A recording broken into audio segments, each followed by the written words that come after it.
Amados de Deus e queridos irmãos, estamos aqui para gravarmos mais uma série de vídeos. Hoje nós estamos aqui com Rafael Venâncio, que veio lá de Uberlândia. Obrigado, Rafael, pela sua disponibilidade, pela sua coragem de vir aqui gravar esse vídeo, dar a cara, porque estamos precisando de mais pessoas que façam isso. Muito obrigado. Eu que agradeço pela oportunidade.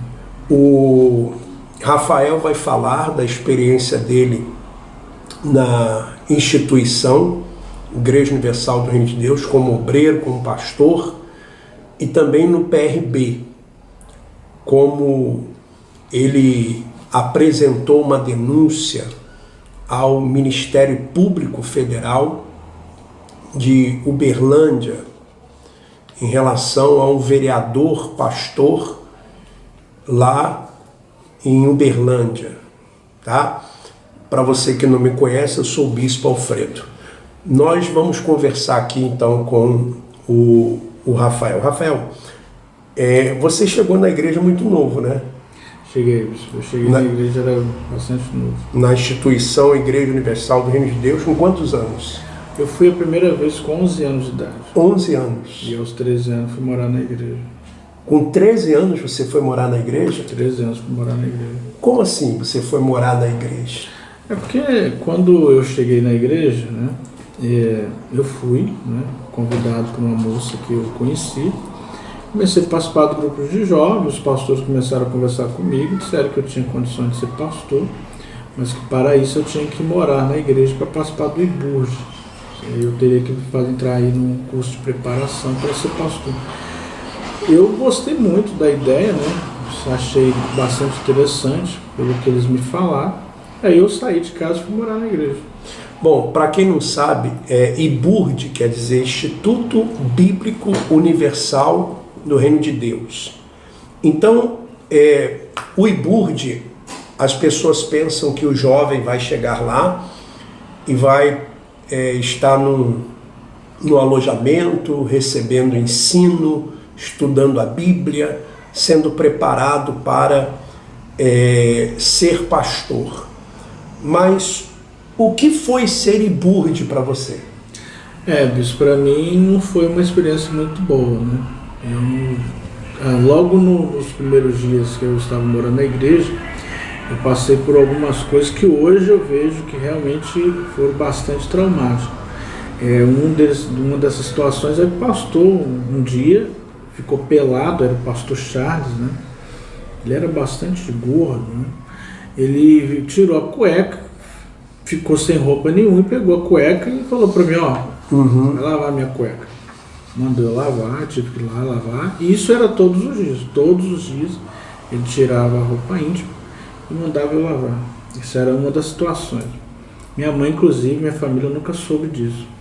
Outra coisa que acontecia era que o pastor tinha mania, por exemplo, de ir para o banheiro, né, fazer suas necessidades fisiológicas, e eu tinha que ser obrigado a ficar lá com ele dentro do banheiro e ele dizendo que estava me provando, né? Isso para mim foi terrível. Além de ter apanhado, viu, bispo? O pastor auxiliar tinha mania de ficar brincando de lutinha, várias vezes eu fui agredido. Uma vez, inclusive, ele até me jogou uma faca porque eu cochilei durante o dia no salão. Ele mandava eu olhar o salão para ele dormir. Então, para ele dormir, eu tinha que ficar olhando o salão. Aí, como eu não dormia de noite, a gente tinha mania de ir por monte, né? A gente tinha mania de ficar quebrando aí imagens. Então, era uma coisa que nós, destruindo aí os trabalhos de feitiçaria, jogando sal no centro espírita, tudo isso a gente fazia porque era amando da igreja. Aí a gente chegava muito tarde na igreja e no outro dia ele mandava eu ficar no salão para ele dormir. Aí às vezes eu não conseguia, né? Quando eu ficava lá acordado, dormindo, ele vinha me agredir, uma vez jogou até uma faca no meio, quase que me machucou aquele dia. Então, IBURG, Instituto Bíblico Universal do Reino de Deus, era só no nome, porque chegando lá não tinha nada de ensino da Bíblia, de preparação, nada disso. Não, isso na verdade não, viu? Pelo menos na minha época, a gente tinha passar por situações bem desagradáveis. Inclusive naquela época, né, você deve lembrar, isso já era pastor auxiliar, que teve aquela questão de mandar alimentos lá para o Nordeste. Eles nos mandaram para um depósito lá na Caetés. Nós ficamos 15 dias dentro daquele depósito, a gente não tomava banho, a gente não comia nada, só comia nesse miojo. E a gente passou por situação bastante desagradável. Eu lembro muito bem que a gente ficou ali dias após dias, inclusive teve alguns que até passaram mal. A gente passava era por isso, nosso negócio era trabalhar e fazer as coisas para a igreja, mas nós não éramos, não tinha aquela preocupação de ensinar a Bíblia, de orientar como ajudar as pessoas, como salvar as pessoas, na verdade não era isso. Bom, muitas pessoas pensam isso, que o jovem, né, vai aprender a Bíblia, que vai ter ali um almoço, um jantar, lanche, que vai realmente estar num instituto bíblico. Mas, na verdade, eles são usados, os jovens, para, pelo menos, colar envelope, tirar espinho de rosa, encher vidrinho de óleo, por exemplo, varrer a igreja, tomar conta da igreja, limpar a igreja, por exemplo, no sentido assim de fazer reformas às vezes, pintar a igreja, trabalhar na política. Eles são usados para isso. E eu tenho chamado a atenção do Ministério Público do Trabalho, não sei, o Ministério Público da Infância e Juventude, para a situação desses jovens na instituição. E isso, o senhor Edir Macedo, bispo Edir Macedo, tem conhecimento disso. E sabe disso. E aprova isso, orienta isso. Então, com 13 anos, você já estava morando na igreja. Exato. E aí, você se torna pastor com quantos anos?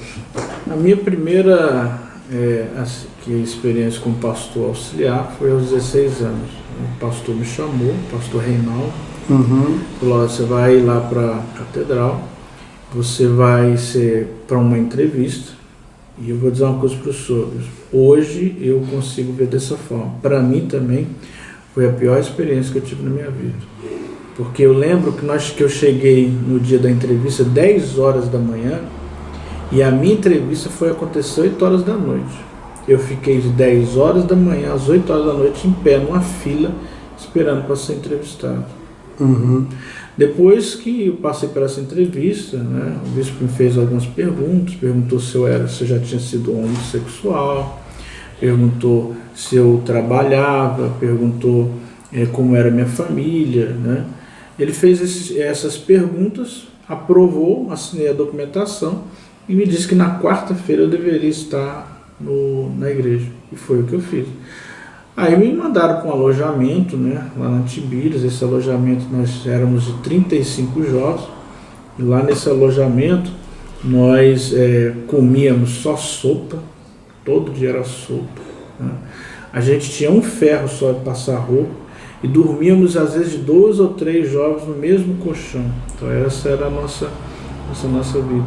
Bom, então isso, você pai, você mãe, você que tem um filho querendo se tornar pastor dessa instituição, o seu filho ele vai abandonar os estudos, porque o pastor, embora os advogados da instituição dizem que o pastor tem direito a férias, que o pastor pode ter a opção de trabalhar em outro lugar, isso não existe. Você como pastor, você podia estudar? Não, de forma alguma. Você podia ter, por exemplo, um outro trabalho? Não, senhor. Não tem isso, não existe isso na instituição. E o Bispo Macedo sabe disso. Ele sabe disso. Como é que foi assim a sua primeira igreja que você tomou conta? A primeira igreja que eu tomei conta, Bispo, foi lá em Uberaba, né? Na época eu tinha uma expectativa, né, de tomar conta de igreja. Esse é o sonho de todo pastor auxiliar. E quando eu assumi a primeira igreja, eu, graças a Deus pelo trabalho que eu fazia, né, que era evangelizar, minha igreja até que enchia, né? Mas infelizmente eu ouvia muito regional falar comigo: olha, rapaz, você não está crescendo lá, sua igreja não está arrebentando. Pastor Oliveira, na época, ele falava que a minha igreja não crescia, que a minha igreja não arrebentava. E eu não entendi aquilo. Tanto é que mesmo a igreja cheia, eu perdi a igreja. Quer dizer, você não entendia esse linguajar, tem que arrebentar. Exato. Eu não entendi. A primeira igreja, eu era auxiliar, ainda não entendi o que ele queria dizer. Aí você perdeu a igreja porque a igreja é cheia. Hoje você entende que ela estava cheia, mas ela não estava dando o resultado financeiro que se exigia. Exato. Inclusive eu conversando com alguns pastores, né, quando eu perdi a igreja, eu fui entender isso. Falei: mas vem cá, eu não estou entendendo por que eu perdi a igreja. Ele me falou: rapaz, sua igreja, ela não está dando oferta, ela não está se sustentando, ela não tem como pagar aluguel, não tem como pagar sua ajuda de custo, sua igreja não está dando dinheiro. Então, é assim que eles fazem. Quando o pastor não cresce, eles tiram o pastor e colocam outro no lugar.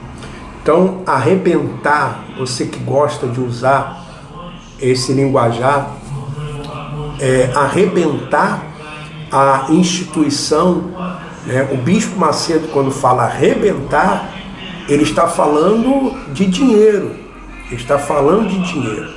Então, quem arrebenta é quem cresce financeiramente, quem tira mais dinheiro, quem arranca mais dinheiro do povo nas campanhas, na fogueira santa. É assim. Você casou dentro da instituição Igreja Universal do Reino de Deus? Não, Bispo, eu fiquei aí tentando durante quase 7 anos que a igreja liberasse meu casamento, e inclusive eu estava com um problema sério, porque eu já estava com meus 23 anos, eu queria casar, né? Inclusive alguns pastores casados ficavam me provocando. A igreja nunca liberou meu casamento. E você saiu de pastor? Sim, eu fui tirado. Na verdade, eu fui tirado de pastor. Por qual motivo que você saiu? Olha, para ser sincero sobre isso, até hoje eu não sei exatamente o motivo. Eu só lembro que eu não era um pastor que arrebentava financeiramente. Então eu cresci a igreja, mas financeiramente eu não tinha essa visão de crescer, eu colocava e ganhava almas. E outro que eu estava com meus problemas de solteiro, eu não conseguia mais esperar, né? Na época eu falei pro regional que eu estava me masturbando, né? Eu tinha alguns problemas, e ele simplesmente virou para mim: você vai lá para a catedral. E como ele já via que eu não cresci, ele simplesmente falou que eu iria ser tirado da obra. Bom, aí você saiu da obra. Fui tirado.